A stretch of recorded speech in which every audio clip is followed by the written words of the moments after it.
Graça e paz a todos, irmãos e irmãs. É uma grande alegria poder estarmos aqui para compartilharmos um pouco mais da palavra do nosso Deus nessa semana tão especial desse incentivo missionário, dessa valorização do Evangelho e que é sempre tão essencial em nossas vidas para não perdermos o foco da grande missão para a qual Deus nos chamou. Então, gostaria de, desde já, deixar o meu grande abraço a toda a Igreja Presbiteriana de União dos Palmares e também, de modo especial, ao meu sogro e pastor Everaldo por ter me convidado, por me dar essa oportunidade de compartilhar a palavra com vocês. Para aqueles que não me conhecem, eu sou o evangelista Pedro Rocha, sou formado do IBEL na turma de 2015 e desde 2016 nós estamos atuando aqui no presbitério do Vale do Ivaí, no Paraná. Atualmente estou trabalhando com a congregação presbiteriana de Ivaiporã e Deus tem nos concedido graça cada dia mais e nos preparando, se assim for da vontade do Senhor, para darmos o próximo passo, né, no nosso ministério, entendendo ser da vontade de Deus, ser o momento para isso. Nós estamos nos preparando agora para nos mudar para Piracicaba, onde de lá poderei fazer o curso, o preparo teológico do seminário, para também, se assim for da vontade de Deus, chegar a ser ordenado como pastor. Mas tudo isso, né, são os nossos planos, né, mas apenas compartilho com vocês para orarem por isso, né, para que Deus confirme a sua vontade em nossas vidas ou nos dê um outro direcionamento, que assim seja do seu querer, porque tudo nós fazemos não pelos nossos interesses, né, mas na dependência do Senhor. E aliás, é justamente sobre isso que nós vamos tratar nesta palestra, através dessa mensagem. Vamos ter um momento de oração? Bendito Deus, amado Pai, eu te louvo e te agradeço pelo teu cuidado e teu carinho, por tudo que o Senhor tem proporcionado em nossas vidas. Obrigado por mais esta oportunidade que o Senhor nos dá de compartilharmos da tua palavra, de buscarmos o conhecimento do Senhor, ó Pai, e de sermos aperfeiçoados pelo teu padrão, ó Pai, sermos aperfeiçoados pelo teu Santo Espírito, que nos leva a toda a verdade, que nos leva para mais perto de Ti cada dia mais. Por isso nós te agradecemos e queremos que cada vez mais o Senhor nos use como ferramentas de proclamação do Teu Evangelho, para que nos dê o entendimento e a ousadia necessária para proclamarmos ao mundo essa boa nova que nos libertou, ó Pai, e que dá realmente um novo sentido a tudo que nós fazemos, ó Pai. Por tudo nós te agradecemos e pedimos a Tua bênção para esta meditação que nós faremos agora. Em nome de Jesus. Amém, irmãos. Amém. Hoje, então, eu quero trabalhar com vocês sobre a vida sob o Evangelho. Como assim? Eu, meditando acerca disso, consigo perceber os pontos de mudança que temos a partir do momento que vivemos de acordo com a vontade de Deus, ou seja, a partir do momento que nós recebemos do Evangelho e agora nós temos um novo viver.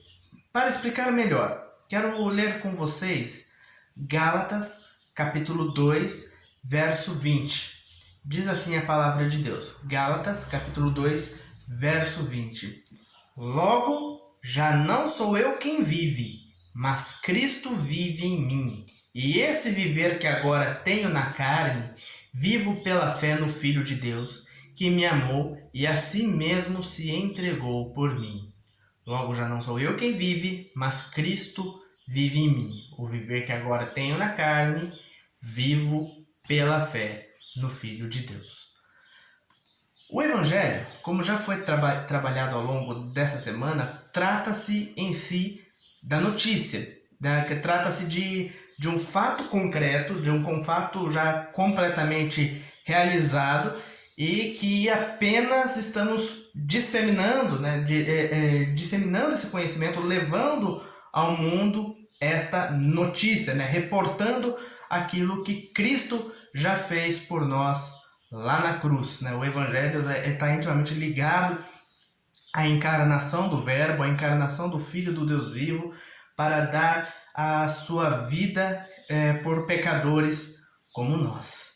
E o que Paulo quer dizer quando ele fala que Cristo vive nele, né? O que ele quer dizer nisso? Que apesar de Paulo, naquele momento que ele escreve a carta para os Gálatas, ainda estar num corpo físico, né? Ou seja, ainda ser um humano de carne e osso, né? Sujeito à variação do tempo, né? E ainda sujeito às mazelas do pecado, né? Ainda viver no mundo como hoje nós também vivemos, ou seja, viver na carne, a orientação de suas atitudes e motivações eram espirituais, ou seja, ele falou, eu vivo na carne, apesar de estar na carne, eu vivo pela fé.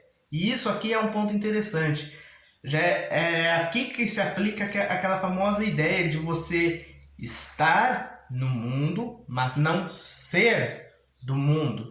Ou seja, porque nós de fato estamos no tempo presente, estamos vivendo este momento em nossas vidas, mas nem por isso significa que nós precisamos nos acomodar de acordo com a tendência desse momento, de acordo com a tendência do nosso corpo físico, porque, igual eu falei, hoje nós ainda estamos sob a influência do pecado. E se nós nos guiamos pelo nosso querer natural, nós vamos querer fazer aquilo que é mal. Tanto que as pessoas que, na verdade, ainda não conhecem do Evangelho, que ainda ou que não entendeu toda a extensão do que é o sacrifício de Jesus, para essas pessoas o pecado é algo praticamente normal, né? Que dificilmente identificável, né? Nas suas atitudes as pessoas nem mais percebem que estão pecando, porque é tão natural a gente fazer o que nós desejamos, o que o nosso corpo pede para nós, igual, por exemplo, se eu sinto sede, o meu corpo está pedindo por água, você sente isso, você consegue ouvir o desejo do seu corpo, e é plenamente natural que você assim queira satisfazê-lo com água, é natural. Então também soa muito natural para a gente fazer o que é errado, cometer pecados, porque é o que está realmente preso à nossa carne. Mas Paulo afirmou, agora não vivo para mim, mas eu estou vivendo para Cristo.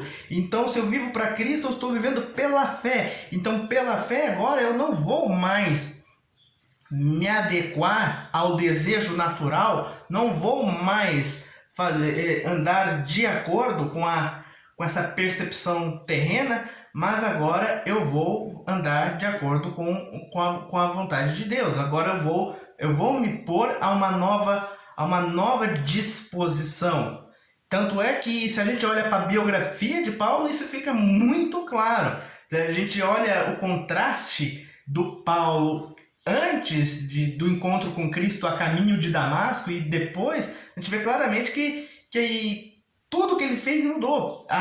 Antes ele era um perseguidor e se tornou perseguido, né? Antes ele era um defensor ávido do judaísmo e de repente ele se tornou um pregador ávido de Cristo crucificado.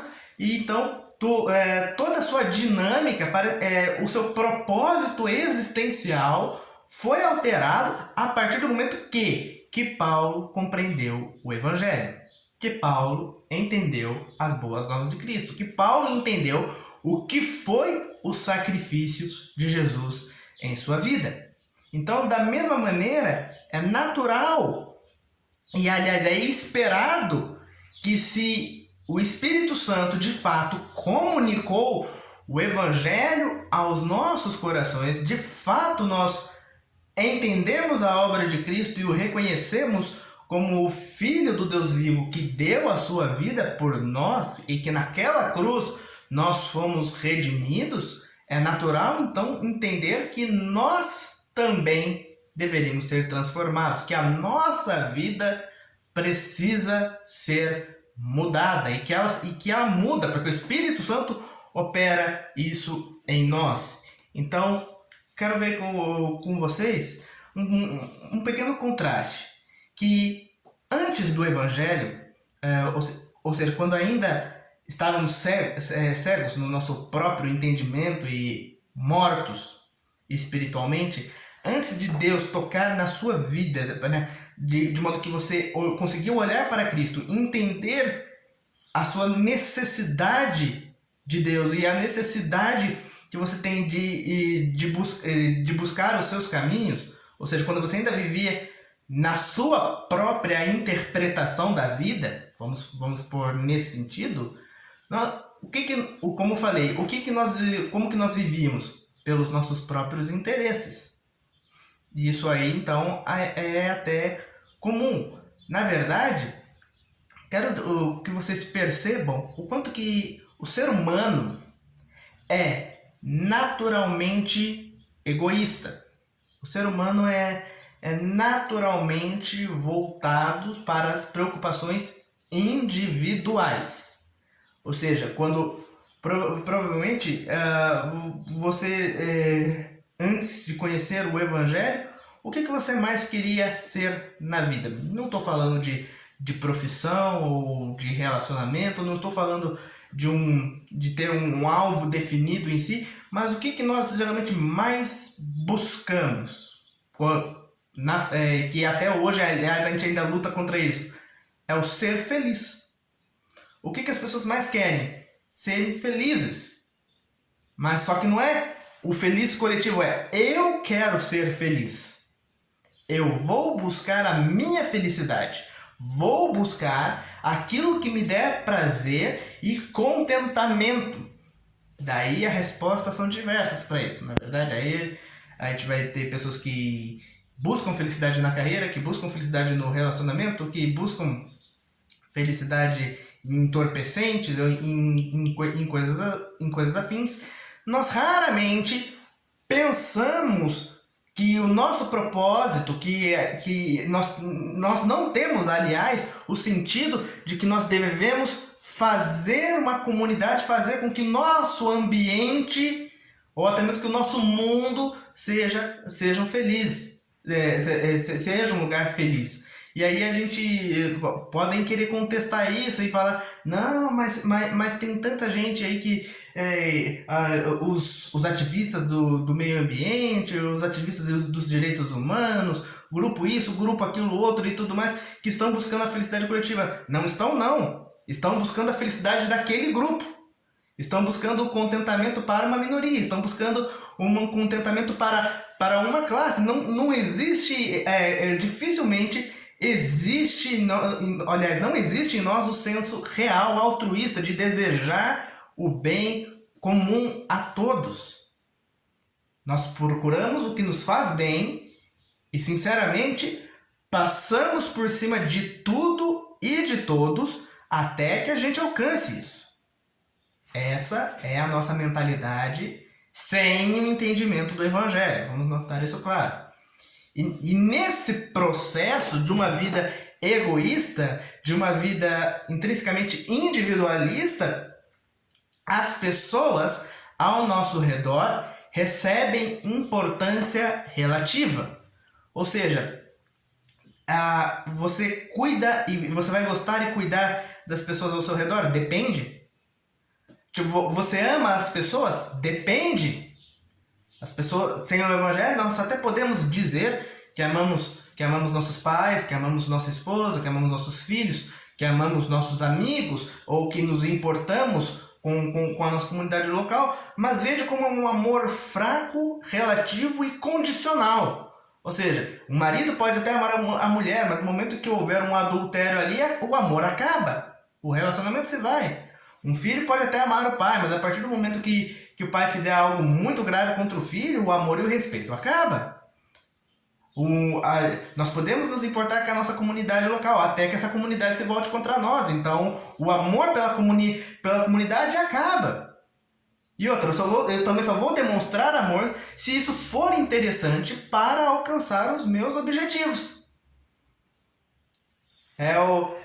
E até as pessoas hoje, se você observar, as pessoas mais pacíficas ainda vão falar muito de o ódio do bem, que existem pessoas que devem ser odiadas, que devem ser desprezadas em prol de um bem maior.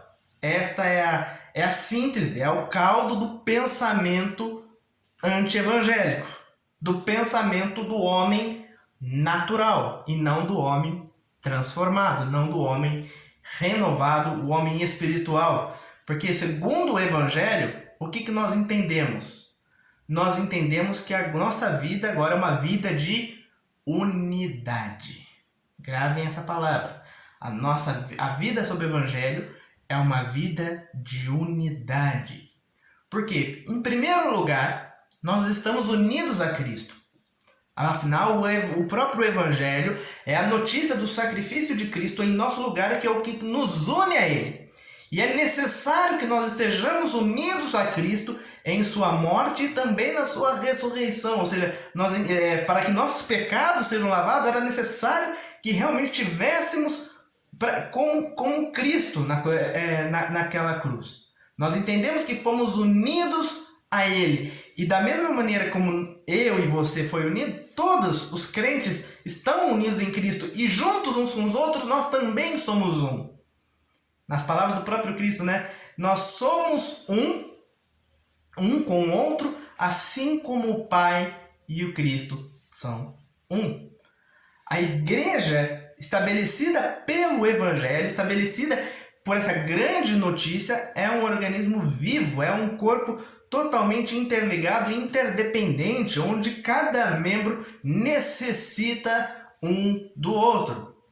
E alguém pode querer me contestar: Pedro, você acabou de falar que pequenos grupos que buscam os interesses e defendem os interesses de seus membros não podem são egoístas porque só defendem o interesse daquele grupo. Você não está falando que a igreja é a mesma coisa, que nós só estamos defendendo o interesse e buscando a felicidade e atingir os objetivos para a igreja? Não. Porque a igreja, sim, dos crentes, ela é um organismo, de fato, ela se constitui num grupo, mas os interesses da igreja são para o mundo inteiro. Os objetivos da igreja é em prol do mundo inteiro. A igreja não é um corpo que se volta para dentro, mas que se volta para fora, que olha para o seu redor e que quer o bem dos outros. Porque a gente pode falar, a igreja é composta pelos irmãos em Cristo que se amam. É verdade, os irmãos em Cristo se amam, nós devemos amar uns aos outros, isso é claro. E o mesmo Cristo falou que nós devemos amar os nossos inimigos e orar por aqueles que nos perseguem. Ou seja, até mesmo quem não está no grupo é alvo do interesse da igreja, é alvo do interesse para que a bênção do Senhor também alcance sobre as vidas daqueles que não compreendem, que não entendem a dinâmica desse corpo, que não fazem parte desse corpo, mas nós rogamos para que venham a entender, para que venham ter os olhos abertos e deixem de lado a maldade, deixem de lado o egoísmo e venham fazer parte do nosso corpo junto conosco. O interesse da igreja, o bem da igreja é para o mundo todo. E a igreja, sim, ela tem que agir e viver em unidade. O Evangelho nos convoca para a unidade. Quero ler com vocês Jeremias capítulo 32, versos 38 e 39. Ou seja, estou falando aqui de uma época em que Cristo ainda nem tinha vindo ao mundo, em que ele ainda nem tinha realizado seu sacrifício, mas já havia promessas e profecias da maneira como Deus iria restabelecer o seu povo, né? Juntar novamente o remanescente e fazer um novo povo e governar sobre esse povo. O que diz a palavra? Jeremias capítulo 32, versos 38 e 39. Eles serão o meu povo e eu serei o seu Deus. Dar-lhes-ei um só coração e um só caminho para que me temam todos os dias, para o seu bem e para o bem de seus filhos. Dar-lhes-ei um só coração e um só caminho.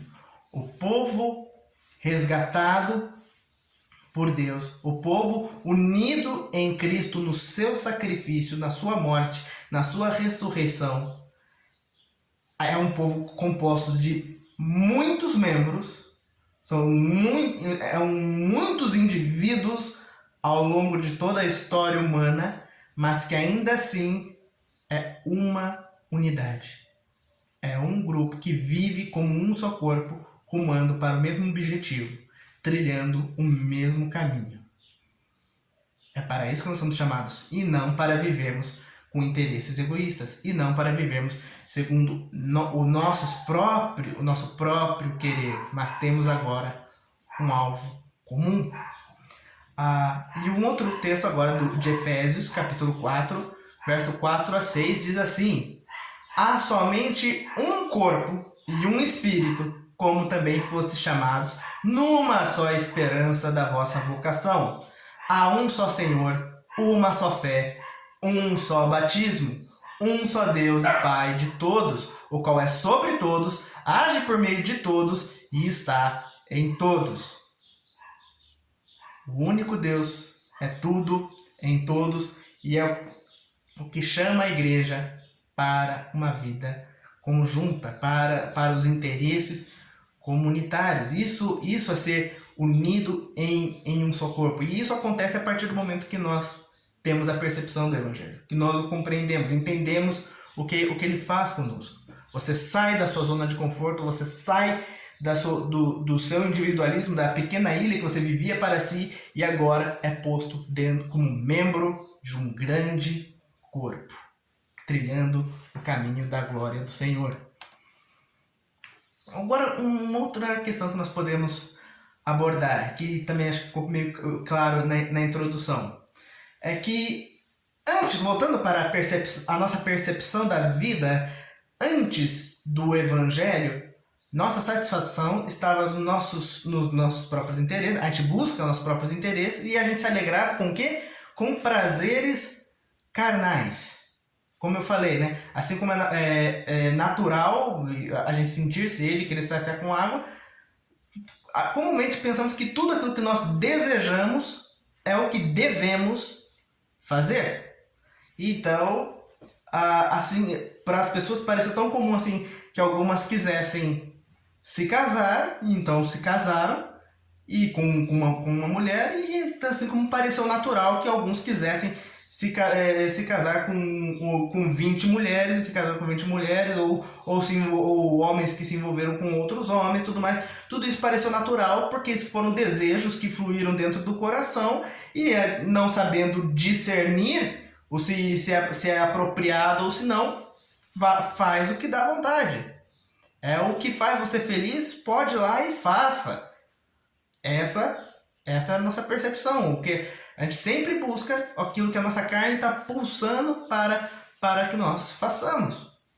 E numa dessas nós não percebemos o quê? Que nós, antes do Evangelho, éramos escravos de nós mesmos.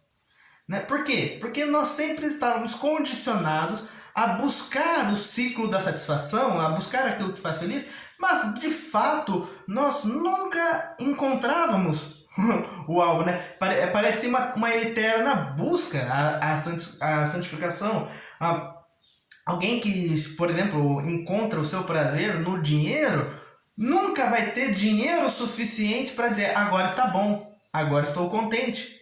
Alguém que encontra satisfação nas relações sexuais nunca vai dizer agora estou plenamente sexualmente satisfeito. Não, vai continuar sempre buscando, e assim nasce o famoso vício, e é aquela busca constante por aquilo que produz endorfina, por aquilo que dá prazer, e sempre se satisfazendo e nunca chegando a lugar nenhum, e não consegue cogitar uma vida que não seja para os seus próprios prazeres. Como um cachorro girando em torno da própria cauda, caçando a própria cauda, assim éramos nós, buscando sempre nos alegrar a nós mesmos num ciclo que não encontra um fim. Mas agora, como que é a percepção depois do Evangelho? Que depois do Evangelho, vivemos uma vida de santidade. quando entendemos o sacrifício de Jesus por nós, quando entendemos o que Jesus estava carregando no seu corpo quando derramou o seu sangue, que eram os nossos pecados, nós criamos o horror ao mal, nós criamos a aversão total a essa perversidade lá em nossos corações. E agora, por quê? Porque entendemos que o Deus que enviou seu Filho para morrer em nosso lugar é santo. E nós somos chamados para viver em santidade. E o que é santidade? O que é ser santo? É ser separado. É ser capaz de entender que existe o certo e existe o errado. Existe o bem e existe o mal. E você se separar do mal, se separar do errado para aquilo que é bom, para aquilo que realmente tem valor, para aquilo que para as virtudes que de fato vêm da parte de Deus. Nós somos chamados a morrermos para os nossos interesses carnais, morrermos para o desejo que milita dentro de nós constantemente e agora consagrarmos a nossa atitude em santidade, porque somos chamados para servir um Deus santo. É isso que a cruz representa. A cruz representa a morte do pecado. Significa que o pecado foi morto, porque o salário do pecado é a morte, e esse preço foi pago por Cristo. Então nós devemos morrer para aquilo que é pecado, para aquilo que é errado, para aquilo que tão somente é uma vontade carnal e que leva à ruína e à condenação. A palavra do Senhor nos diz no livro de Levítico, capítulo 19, verso 2. É o princípio norteador de toda a lei que Israel recebeu, todos os mandamentos que foram dados da parte do Senhor na constituição do seu povo, de que diz o seguinte: fala a toda a congregação dos filhos de Israel e diz-lhes: santos sereis, porque eu, o Senhor, vosso Deus, sou santo. Em outras palavras, sejam santos, porque eu sou santo. Vocês agora são meu povo. Eu sou o Senhor sobre vocês. Eu sou santo e quero que vocês sejam santos também. Vou levá-los também a se tornarem santos como eu, separados, livres de toda a malícia, livres de toda a influência perversa, de tudo aquilo que corrompeu vocês. Vocês vão ser separados para mim. Vocês vão ser separados para o bem. E a palavra do Senhor continua também, agora na primeira carta de Pedro, primeiro capítulo, verso 14 e 15. Como filhos da obediência, ou seja, como aqueles que agora entenderam o Evangelho e agora querem viver em obediência a Deus, não vos amoldeis as paixões que tinhais anteriormente na vossa ignorância. Pedro está se referindo ao tempo em que eles não conheciam a obra de Cristo. Ou seja, as paixões da carne, os desejos que militam em nós e viver em prol deles, o apóstolo Pedro diz claramente, era o tempo da nossa ignorância, era o tempo em que nós não entendíamos, nós não conhecemos a verdade, ou seja, somos chamados para uma disposição diferente. Pelo contrário, segundo é santo aquele que vos chamou, tornai-vos santos também, vós mesmos, em todo o vosso procedimento. Tudo que você fizer, tudo que você planejar, tudo que você vier a executar, faça isso em santidade, faça isso para a glória de Deus e não para a sua satisfação pessoal, porque se for para a sua satisfação pessoal, tenha certeza, será pecaminoso, vai te levar à ruína, vai ser destrutivo para a sua vida. E é para esse chamado de uma vida virtuosa, santa e pura que nós recebemos da parte do nosso Senhor no dia em que fomos resgatados do inferno, no dia em que recebemos vida espiritual de fato. E prosseguindo, por fim, mas definitivamente não menos importante, é o fato de que antes do Evangelho, todos os nossos trabalhos e sonhos eram vazios, porque, como eu falei, né, porque nunca de fato se enche, nunca satisfaz, e pior, passageiros. tudo o que a gente fazia antes de conhecer a Cristo, antes de entender a sua verdade, antes de entender o seu sacrifício por nós, não eram coisas triviais e principalmente limitadas ao tempo e limitadas a esta realidade terrena. Tudo que a gente sonhava era para esta vida. Nós queríamos viver, aproveitar e beber do melhor desta terra, deste mundo, curtir tudo o que esse mundo, todo o êxtase que esse mundo pode proporcionar. E a verdade é que isso é muito pequeno. O que eu quero dizer? Que todos os nossos trabalhos e sonhos antes do Evangelho eram vazios e passageiros. Pense em qualquer coisa que você desejasse antes. Qualquer coisa que você tinha no seu coração como sendo o seu objetivo de vida. Eu quero ser um empresário bem-sucedido com uma empresa multinacional de inúmeras filiais e com um lucro absurdo. Muito bem. Você chegou lá, você construiu, você trabalhou, você chegou exatamente neste patamar, e aquilo até pode te dar uma alegria provisória, né? Tipo, uma alegria paliativa por um tempo. Mas e depois da sua morte? O que acontece com essas empresas? Vão ser geridas por outras pessoas vão se aproveitar dela e elas vão seguir e podem durar algum tempo, pode durar algumas décadas, talvez até algumas centenas de anos, mas eventualmente, seja por uma crise externa ou qualquer outro fator, ela pode vir a fechar as portas. E aí? Aquilo que você construiu a sua vida inteira durou por um certo período, mas um dia não vai restar nada a não ser a lembrança. Não, mas eu não sonho com carreira, isso é muito trivial, isso para mim é muito ganancioso. O meu sonho é ter uma família grande e feliz. Beleza, você chega lá. Você chega no patamar de ver na sua casa seus avós, seus pais, sua esposa, seus filhos, seus netos, tios, primos, todo mundo brincando, todo mundo feliz e tudo mais. Então você chegou lá, mas daí vem o tempo e os avós morrem. E os pais morrem. E os tios também morrem. E quando você pensa que não, você se tornou o avô, você se tornou o pai. E daqui a pouco você também é levado. E daqui a pouco os seus filhos. E posteriormente os seus netos.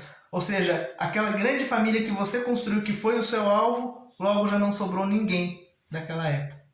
Todos passaram. Porque ninguém há que possa sobreviver ao tempo. O tempo é uma foice inevitável para nós. E se esse for o nosso sonho, nós construímos algo, nós edificamos algo que durou por um momento dentro do tempo. E depois se foi. Se essa for a nossa esperança. Se a família realmente for o nosso grande alvo. Então você pode me dizer, mas Pedro, existem coisas que sobrevivem ao tempo. Veja a invenção da eletricidade, veja a manipulação, aliás, né, da eletricidade pelo ser humano, veja onde isso nos levou, veja a invenção da internet, veja já há quantos séculos isso sobreviveu e está até hoje em vigor, isso tudo, e como o avanço tecnológico realmente parece serem marcos transformadores que na nossa história. Mas a verdade é, e quando tudo isso passar? E quando este mundo acabar? Aí, se você não acredita na vinda do nosso Senhor, que seja pelas guerras, que seja pela doença, que seja, se você acredita que por um asteroide cair na Terra, quando tudo isso aqui passar e isso aqui chegar ao fim, o que vai sobrar dessas grandes invenções? O que vai acontecer com a história da humanidade? Vai ser reduzida a nada. A verdade é, nada que a gente faça por nós e para nós, de fato dura para sempre. Mas a verdade é que depois do Evangelho, nós descobrimos algo incrível. Porque o Evangelho conta para nós que existe algo muito maior e infinitamente melhor depois daqui. O Evangelho nos apresenta que existe não uma vida terrena, mas uma vida eterna. E agora recebemos um propósito definido, que é o quê? O propósito de proclamar o Evangelho. Todo aquele que ouviu do Evangelho recebe sobre si a responsabilidade de proclamar o Evangelho, de divulgar o Evangelho e fazer discípulos de todas as nações, ensinando a guardar todas as palavras ensinadas por Cristo. E por que isso é importante? Porque isso é uma edificação que nós estamos fazendo que é para a eternidade.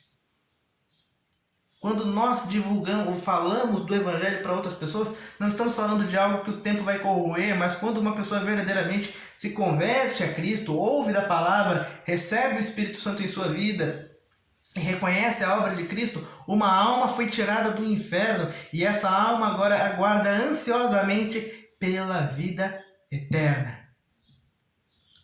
Depois do Evangelho, então, a nossa vida recebe uma finalidade para a eternidade. E temos viva esperança de que nós chegaremos lá.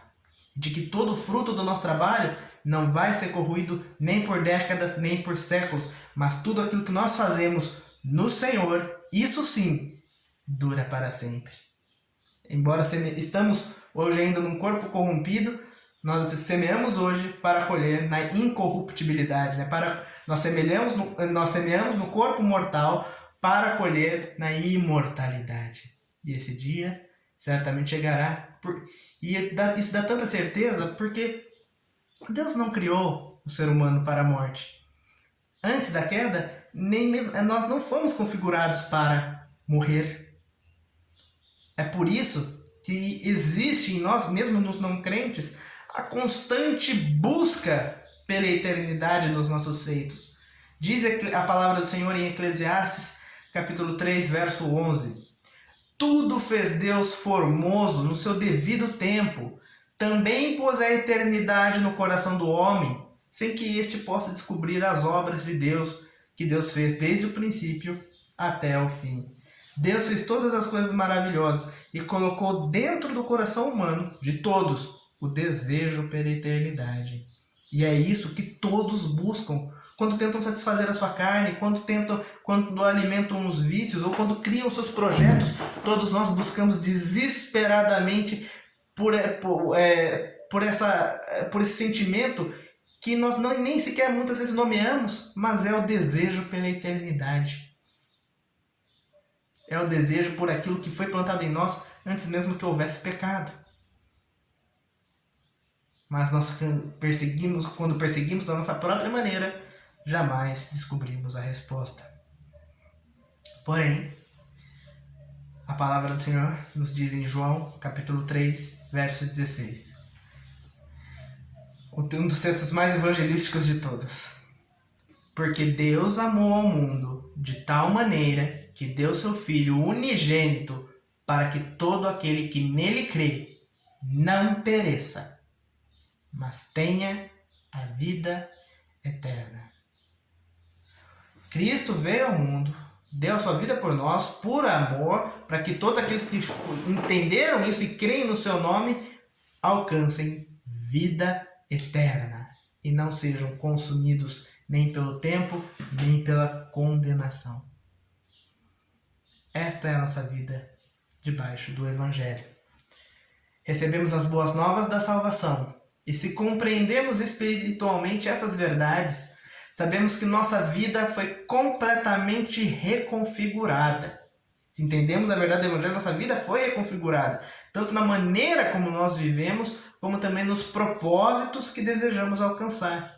Antes nós vivíamos de uma forma, buscando atingir os propósitos de uma outra forma, mas agora fomos chamados para uma vida diferente. Uma vida em unidade, uma vida em santidade e uma vida com uma finalidade, ou seja, com um propósito definido pelo próprio Deus. Queremos no Senhor que a nossa compreensão nos leve a uma vida de intimidade cada vez maior com Deus, para que o tempo todo possamos expressar essa inestimável boa nova. Não existe preço para aquilo que Deus fez por nós. Não existe preço para que entendemos a dimensão da sua graça e da bênção que Ele tem derramado sobre nós. Isto, então, é viver sobre o Evangelho, é compreender todas essas coisas e se aperfeiçoar no seu relacionamento com Deus dia após dia. Desejo que essas palavras, de fato, tenham penetrado o seu coração e que o Espírito Santo de Deus produza frutos em sua vida e te motive a buscar essa santidade cada vez mais e proclamar esse Evangelho a outras pessoas para que conheçam dessa verdade transformadora. Que Deus os abençoe. Mais uma vez, obrigado pelo convite, pastor. Eu agradeço a toda a igreja e a todos vocês que estão nos assistindo nesse momento. Deus os abençoe.